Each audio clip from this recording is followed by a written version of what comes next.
नमस्कार, स्वागत है आप सभी का। मैं हूं आपके साथ शावनी पटनायक। बुलेटिन की शुरुआत करेंगे। प्रधानमंत्री नरेंद्र मोदी के मन की बात कार्यक्रम के 100वें संस्करण को सुनने के लिए बीजेपी प्रदेश प्रभारी ओम माथुर और प्रदेश अध्यक्ष अरुण साव आरंग ने भानसोज गांव में कार्यक्रम का आयोजन किया। बता दें कि बूथ संख्या 42, 43, 44 में बड़ी तादाद में लोग मौजूद रहे। साथ ही राजभवन से राज्यपाल प्रधानमंत्री नरेंद्र मोदी के मन की बात कार्यक्रम में शामिल हुए। मन की बात का 100वां संस्करण, जहां प्रधानमंत्री मोदी ने अपनी मन की बात की है और पीएम ने कहा कि मन की बात जन आंदोलन बन गया है।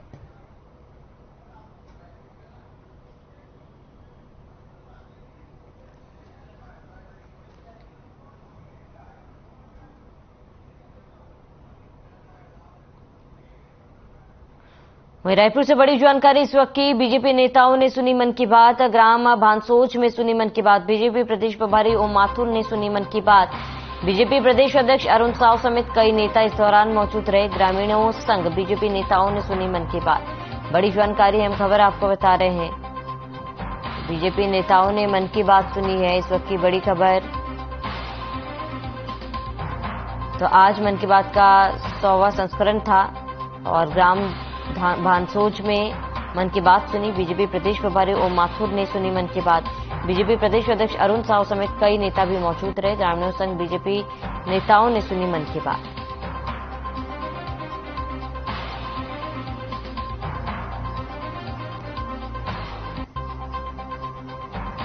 बड़ी जानकारी आपको बता दें, बीजेपी प्रदेश अध्यक्ष अरुण साव समेत कई लोगों ने सुनी मन की बात। इस वक्त की बड़ी खबर, अहम जानकारी। रायपुर से बीजेपी नेताओं ने सुनी मन की बात। ग्राम भानसोज में सुनी मन की बात।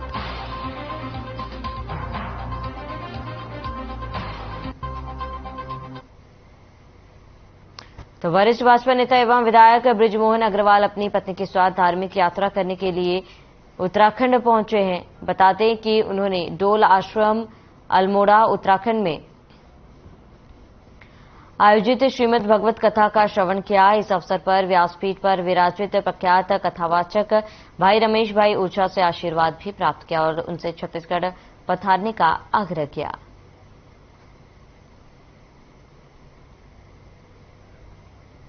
तो कथावाचक रमेश भाई का आशीर्वाद लिया। विधायक बृजमोहन अग्रवाल उत्तराखंड पहुंचे थे। इस दौरान कथावाचक रमेश भाई से उन्होंने मुलाकात की, उनका आशीर्वाद लिया और उन्हें छत्तीसगढ़ पधारने का आमंत्रण दिया।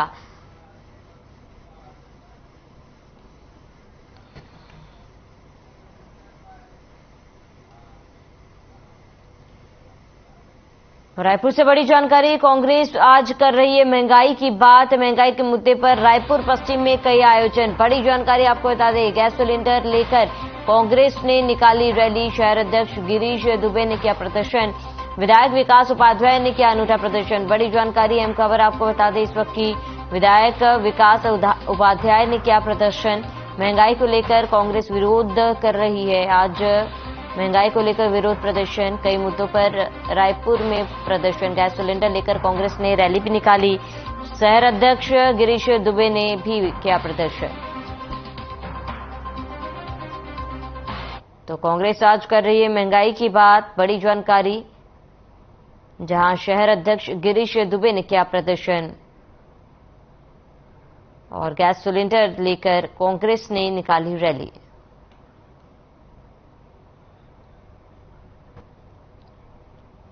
तो कांग्रेस आज विरोध प्रदर्शन कर रही है। शहर अध्यक्ष गिरीश दुबे ने प्रदर्शन किया और गैस सिलेंडर लेकर कांग्रेस ने निकाली रैली।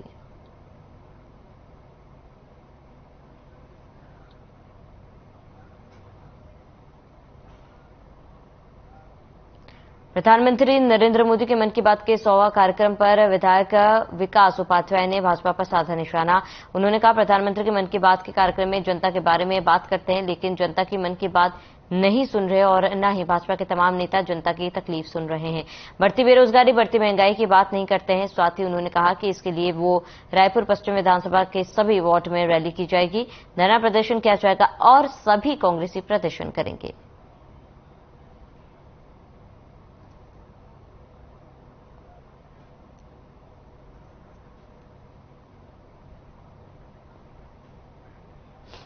तो मन की बात का 100वां एपिसोड और कांग्रेस विधायकों ने इस दौरान निशाना साधा और कहा कि प्रधानमंत्री केवल अपनी मन की बात करते हैं, लोगों की मन की बात नहीं सुनते हैं।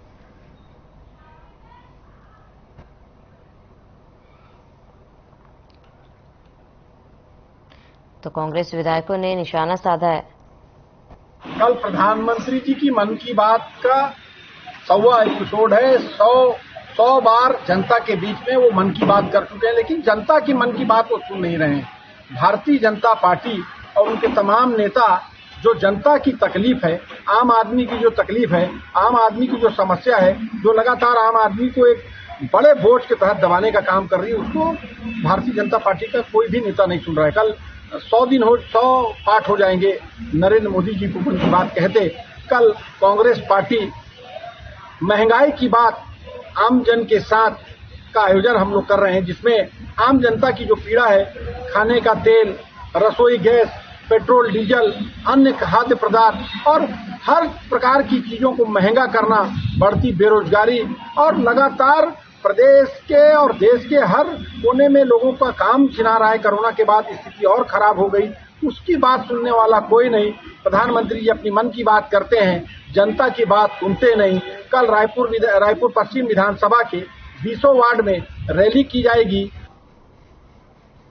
रायपुर से बड़ी जानकारी। सीएम निवास में योजना के हितग्राहियों को राष्ट्रीय अंतरण कार्यक्रम। सीएम भूपेश बघेल ने बेरोजगारी भत्ता योजना का शुभारंभ किया है। मुख्यमंत्री ने योजना के हितग्राहियों को राशि की अंतरित।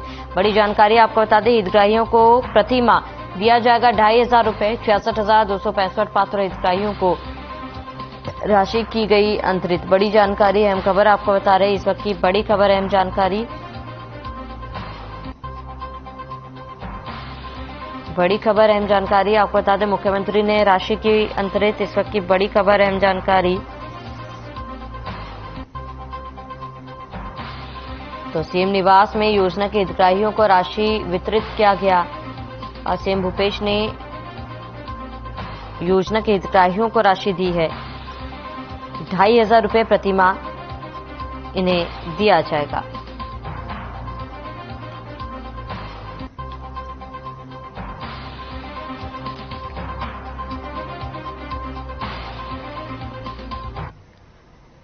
रायपुर से एक और बड़ी जानकारी। बेरोजगार युवाओं को मिला बेरोजगारी भत्ता। 70.50 करोड़ रुपए का मिला बेरोजगारी भत्ता।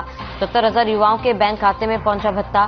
मुख्यमंत्री भूपेश बघेल ने ट्रांसफर की भत्ते की राशि। युवाओं को हर महीने 2,500 रुपए बेरोजगारी भत्ता दिया गया। बड़ी जानकारी आपको बता दें, इस वक्त की बड़ी खबर, अहम जानकारी आपको बता रहे हैं, जहां बेरोजगार युवाओं को बेरोजगारी भत्ता मिला है। 17.50 करोड़ रुपए का मिला भत्ता। 17 युवाओं के बैंक खाते में पहुंचा भत्ता। मुख्यमंत्री भूपेश बघेल ने ट्रांसफर की भत्ते की राशि। युवाओं को हर महीने दिया जाएगा भत्ता।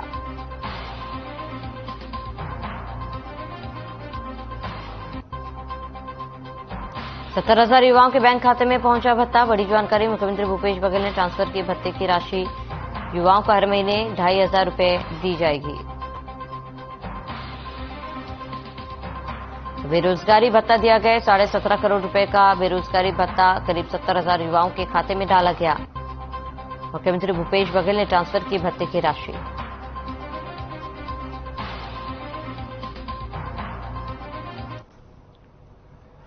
खबर रायपुर से है, जहां मुख्यमंत्री भूपेश बघेल ने बीजेपी पर जमकर निशाना साधा है। उन्होंने कहा है कि 15 सालों में उनकी दृष्टि अलग है। उन्होंने कहा है कि गोली के बदले गोली, बंदूक के बदले बंदूक है। इससे कोई समस्या का समाधान नहीं है। देखिए, उन्होंने एक बात तो सही कि 15 साल में, क्योंकि उनकी दृष्टि अलग थी कि गोली के बदले गोली, बंदूक के बदले बंदूक, तो ये इससे कोई समस्या का समाधान नहीं है। एक दूसरा पक्ष है जो ये समझते हैं कि आर्थिक, सामाजिक, राजनीतिक दृष्टिकोण से इसको हल किया जा सके, और हम लोगों ने हमने दूसरा रास्ता अख्तियार किया। उसमें विश्वास पहले वहाँ के लोगों का जीतें और फिर विकास करें और फिर सुरक्षा प्रदान करें। फिर 3 त्रिवेणी के माध्यम से हम लोगों ने काम किया और विश्वास अर्जित करने के लिए बहुत लंबा और बड़े फैसले करने पड़े, लंबा समय लगा।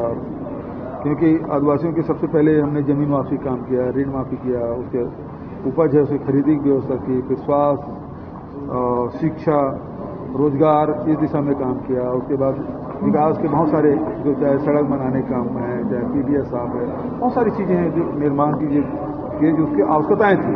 तो उनको लगा कि सरकार हमारी सरकार है और हमारे विकास के लिए काम कर रही है, तो लोगों को विश्वास बढ़ा।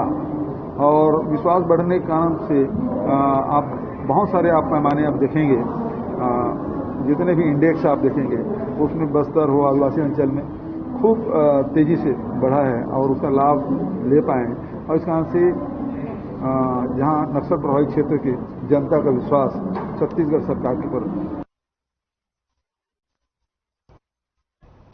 बीजेपी विधायक बिरनपुर पहुंचे थे। बीजेपी की ओर से आरोप लगाया गया था कि तुष्टिकरण की राजनीति कर रही है, जिसके पलटवार में मुख्यमंत्री भूपेश बघेल का बयान सामने आया, जिसमें उन्होंने कहा है कि न्याय की बात है, जो भी आरोपी होगा सलाखों के पीछे होंगे और वही काम हो रहा है। वहां नौजवान भरोसा साहू की हत्या हुई तो उस समय हत्यारों को पकड़ लिया गया था, किसी को छोड़ा नहीं गया।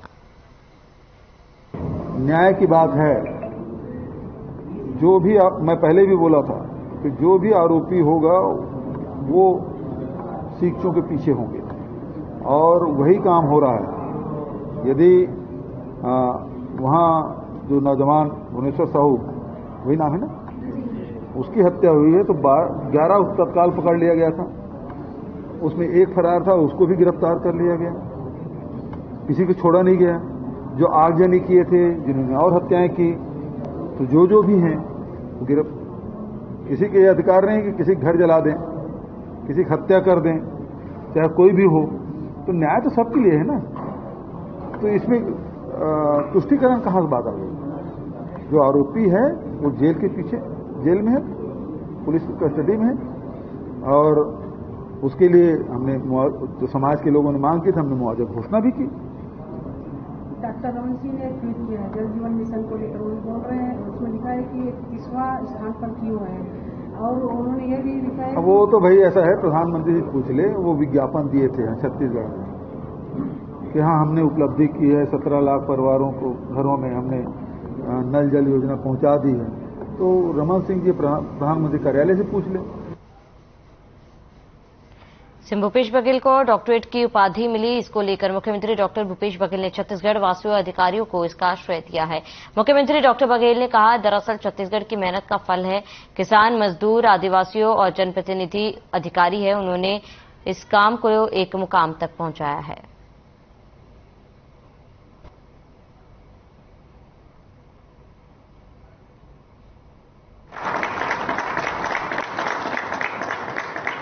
हम लोग इस मामले को उठाते रहते थे, लेकिन जब खुद को अवसर मिला तब काम करना और उसको धरातल में उतारना एक बहुत कठिन काम है। इसी सैद्धांतिक रूप से आप लेख लिख सकते हैं, विचार व्यक्त कर सकते हैं, लेकिन उसको जब जमीन में उतारना हो तो आपको दिन रात खटना पड़ता है। तब जाके मैं तो पहले अधिकारियों को जब बताया कि नरवा गरवा घुरवा बाड़ी क्या है, तो वो लोग आईएएस अधिकारी सब नोट करते थे, तो उसको एनजीजी भी बना दिया 60 फॉर्म। फिर नरवा क्या है, गरवा क्या है, घुरवा क्या है, बाड़ी क्या है, वो सब समझना शुरू किया। और जब उसको फील्ड में उतारे तो बड़ी कठिनाई आई, एक एक जगह जाके समझाना पड़ा, बताना पड़ा, तब जाके स्वरूप में आया। और आज अच्छा लगता है कि जो सम्मान मिला है एक्चुअल में उन किसानों के, उन मेहनत मजदूरों के, ग्रामीण अंचल या जंगलों में जो हमारे आदिवासी या परंपरागत रूप से जो निवास करने वाले लोग हैं, उनके मेहनत को सम्मान मिलना जैसे महसूस हो रहा है। उन साथियों की भी बहुत बहुत बधाई। हालांकि डॉक्टरेट की उपाधि मुझे मिली है, लेकिन मेरे साथ जितने भी लोग काम किए हैं। बीते कोरोना काल से लोग स्वास्थ्य के प्रति काफी संजीदा हो गए हैं, लेकिन अन्य मौसमी बीमारी दिन प्रतिदिन लगातार बदलते मौसम के साथ पैर पसार रही है। स्वाति योग व्यायाम सेहत के लिए कितने कारगर है, जिसको लेकर प्रदीप हॉस्पिटल के संचालक डॉक्टर प्रदीप साहू से हमारे संवाददाता रुपेश साहू ने खास चर्चा की। मानवीय स्वास्थ्य को ध्यान में रखते हुए आज हम आपको ऐसे डॉक्टर से रूबरू करवा रहे हैं जो कुरुक्षेत्र में जिनकी अलग ही पहचान है। जानेंगे कि किस किस प्रकार से जो मौसमी बीमारी है वो आज अलर्ट है और उनके किस प्रकार से निदान है, क्या हमको जो एहतियात बरतनी चाहिए स्वास्थ्य को लेकर के और कौन कौन से टिप्स अपनाने चाहिए, उन सारी चीज़ों की जानकारी हम अभी लेंगे। हमारे साथ मौजूद है बातचीत में डॉक्टर प्रदीप साहू जी, जो प्रदीप हॉस्पिटल के संचालक हैं। आपका बहुत बहुत स्वागत। कौन कौन से ऐसे बीमारी हैं जो वर्तमान में अलर्ट हैं और क्या क्या जो एहतियात हमको बरतनी है? नमस्कार, बहुत बहुत धन्यवाद।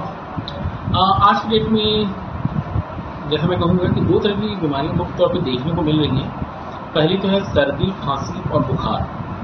अब चूंकि सर्दी, खांसी और बुखार के लक्षण काफ़ी हद तक कोरोना से मिलते जुलते हैं, इसीलिए मैं सभी से अपील करूँगा कि कभी भी अगर ये दिक्कतें 3 दिन से ज़्यादा हैं, बढ़ते क्रम में हैं और तकलीफें ठीक नहीं हो रही हैं नॉर्मल पैरासिटामोल वगैरह लेने से, तो तुरंत अपने नज़दीकी स्वास्थ्य केंद्र में पहुँचें, अपनी कोरोना की जाँच अवश्य कराएं और जैसा भी इलाज सरकार द्वारा गाइडलाइन में दिया गया है उसको अवश्य हासिल करें। और कोरोना से बचने के लिए गाइडलाइंस तो हम पिछले 2-3 सालों से देख ही रहे हैं। भीड़ में ना जाएं, मास्क का इस्तेमाल करें, साबुन से हाथ धोते रहें, सैनिटाइजर का इस्तेमाल करें, ये सारी चीज़ें करते ही रहें। दूसरी जो बीमारी अभी मैं देख रहा हूँ वह है पेट दर्द और उल्टी की शिकायतें। गर्मियों के आते ही खाद्य पदार्थ जो होते हैं वो बहुत तेज़ी से विघटित हो जाते हैं, खराब हो जाते हैं, कीटाणुओं का संक्रमण हो जाता है। इस तरह की संक्रमित खाद्य पदार्थों के सेवन के पश्चात पेट में दर्द, दस्त और उल्टियाँ बहुत कॉमन है, तो सावधानी अवश्य बरतें। ताज़ा गरम घर का बना हुआ खाना खाने की कोशिश करें। बाहर की चीज़ें खाने की कोशिश बिल्कुल ना करें, खासकर ऐसी चीज़ें जो काफ़ी बहुत पहले बन के रखी हुई हैं और बासी हो चुकी हैं। बासी पदार्थों का सेवन बिल्कुल भी ना करें। ज़्यादा ऑयली चीज़ें, ज़्यादा मसालेदार चीज़ों का इस्तेमाल से परहेज करें। योग व्यायाम को लेकर के स्वास्थ्य में जिस हिसाब से असर पड़ता है वो आप किस प्रकार से देखते हैं? पिछले कुछ सालों में योगा का जो महत्व देखने में आया है वह बिल्कुल ही अद्भुत है और योग की तरफ दोबारा लौट जाने की, इस बात की योग की तरफ दोबारा लौटने की वाकई बहुत ज़रूरत है, क्योंकि योग ही ऐसी चीज़ है जो प्राणायाम अगर आप करेंगे तो आपके फेफड़ों को शक्तिशाली बनाता है। श्वसन तंत्र में होने वाली दिक्कतें जो कोरोना से भी अफेक्टेड होती हैं, उसमें भी अगर आप अनुलोम विलोम, कपालभाति जैसी चीज़ें कर रहे हैं तो आपके फेफड़े निश्चित तौर पर मजबूत होंगे और आप आसानी से जो लोकल सर्दी, खांसी जैसी दिक्कतें और कोरोना जैसी महामारी, इन दोनों का ही सामना आप बहुत आसानी से कर पाएंगे। आपके सांस लेने की दिक्कतें काफ़ी हद तक कंट्रोल में रहेंगी। और दूसरी जो नॉन कम्युनिकेबल डिसीजेस की बात अगर करूँ तो जोड़ों के दर्द के लिए अपने शरीर को फ्लेक्सिबल बनाए रखने के लिए योगासन से बेहतर कुछ भी नहीं है। बहुत ही सिंपल सी योगासन, सूर्य नमस्कार हर कोई जानता है, स्कूल में सिखाया जाता है, टीवी में भी बहुत सारे महानुभाव आते ही रहते हैं सिखाते रहते हैं। ये इतनी बहुत ही सिंपल सी योगासन, सूर्य नमस्कार हर कोई जानता है, स्कूल में सिखाया जाता है, टीवी में भी बहुत सारे महानुभाव आते ही रहते हैं सिखाते रहते हैं। ये इतनी सिंपल चीज़ें हैं जिन करके आप एक निरोगी काया के साथ 100 साल तक जी सकते हैं। ऐसा कहूँ तो अतिशयोक्ति नहीं होगी। Drinking and smoking injurious to health जैसे जो स्वास्थ्य के लिए हानिकारक होने के बावजूद लोग आज उसको अपना रहे हैं, इनकी जो दुष्परिणाम है वो जन समुदाय में किस प्रकार से फैल रही है वो जानना चाहिए। यहाँ पर मैं अपने खुद के अनुभव से कहना चाहूँगा कि मैंने बहुत से पेशेंट देखे हैं जिनके अत्यधिक शराब के सेवन से लीवर खराब हो चुके हैं और उनके जीने की प्रत्याशा, जीने की संभावनाएं काफ़ी कम हो चुकी हैं। और मुझे सचमुच आश्चर्य होता है कि जो बीमार है वह ठीक होना चाहता है और जो स्वस्थ है वह बुरी आदतों का गुलाम बन के अपने स्वास्थ्य को खुद अपने हाथों नष्ट कर रहा है। तो यह एक बड़ा कॉन्ट्रडिक्टिंग फैक्ट है और मैं युवा वर्ग से सचमुच निवेदन करना चाहूँगा कि जीवन एक बहुत खूबसूरत चीज़ है, इसको एंजॉय करने के लिए व्यसन में लिप्त होने की ज़रूरत बिल्कुल नहीं है। बहुत सी अच्छी चीज़ें हैं करके आप खुश रह सकते हैं, क्रिएटिव जीवन जी सकते हैं, जीवन में काफ़ी कुछ हासिल कर सकते हैं। शराब, सिगरेट इत्यादि चीज़ों में सुख ढूंढने की कोशिश न करें। अगर ये सुख मिलेंगे भी तो आपको क्षणिक मिलेंगे और इसकी कीमत आपको अपनी जान देकर चुकानी पड़ेगी। डॉक्टर साहब, एक महत्वपूर्ण सवाल ये है आपके हॉस्पिटल के लिए, आपके लिए उपलब्धि ये है कि ट्यूमर निकालने में जो आपकी अहम भूमिका रही है काफ़ी बड़े बड़े ट्यूमर 8 किलो 10 किलो का ट्यूमर आपने निकाले हैं और सक्सेस इलाज किए, उन सब मुझे बताएंगे। एक बड़ी उपलब्धि क्या रही है? अमूमन कैंसर जैसी चीज़ों की सर्जरी के लिए बड़ी जगहों पर जाना पड़ता है, बहुत सारे पैसे खर्च करने पड़ते हैं, बहुत सारी जांचें लगती हैं और जो प्रक्रिया है इलाज की वो काफ़ी लंबी होती चली जाती है। हमारी उपलब्धि यह है कि हम वो सारी सुविधाओं को कोविड जैसे एक छोटे से जगह में लेकर आए हैं जहाँ पर लोगों को बहुत ही कम कीमत में सही समय में इलाज उपलब्ध करा पाए। इससे पहले भी हमने काफ़ी बड़े बड़े ओवेरियन सिस्ट और यूट्रस की फाइब्रॉइड जैसी चीज़ों का इलाज किया हुआ है और ईश्वर की दया से इन सभी मरीज ठीक ठाक हैं। तो यहाँ पर मैं लोगों को ये कहना चाहता हूँ कि अपनी स्वास्थ्य से संबंधित किसी भी दिक्कत को अगर वो छोटी सी है तो उसी समय इलाज करा लें। छोटी बीमारी को बड़ा बनाने का कोई भी मतलब नहीं है। आज की तारीख में सरकार ने इतने प्रयत्न कर दिए हैं कि गांव-गांव। तो यहाँ पर मैं लोगों को ये कहना चाहता हूँ कि अपनी स्वास्थ्य से संबंधित किसी भी दिक्कत को अगर वो छोटी सी है तो उसी समय इलाज करा लें। छोटी बीमारी को बड़ा बनाने का कोई भी मतलब नहीं है। आज की तारीख में सरकार ने इतने प्रयत्न कर दिए हैं कि गांव-गांव में स्वास्थ्य सुविधाएं उपलब्ध हैं। आप अपने किसी भी लक्षण को लंबे समय तक पाल पहुँच के ना रखें, उसको तुरंत जाकर दिखाएं, तुरंत उसका निदान कराएं और जो भी आवश्यक इलाज है सरकार निःशुल्क करवा रही है, उस चीज़ का फायदा होता है। बहुत बहुत धन्यवाद। आपसे हमारे साथ आप सुन रहे थे हमारे साथ डॉक्टर प्रदीप साहू जी को, जिन्होंने बहुत बेहतरीन तरीके से बताया कि स्वास्थ्य को किस प्रकार से बेहतर और बेहतर रखा जा सकता है, क्या क्या जो है हमको सावधानी बरतनी है और किस प्रकार से हम योग व्यायाम करके अपने शरीर को स्वस्थ रख सकते हैं। कैमरामैन योगेंद्र साहू के साथ रुपेश साहू, आज यूट्यूब। चलिए इसके साथ इस बुलेटिन में फिलहाल में इतना ही। देश और प्रदेश के तमाम बड़ी खबरों के लिए बने रहे हमारे साथ।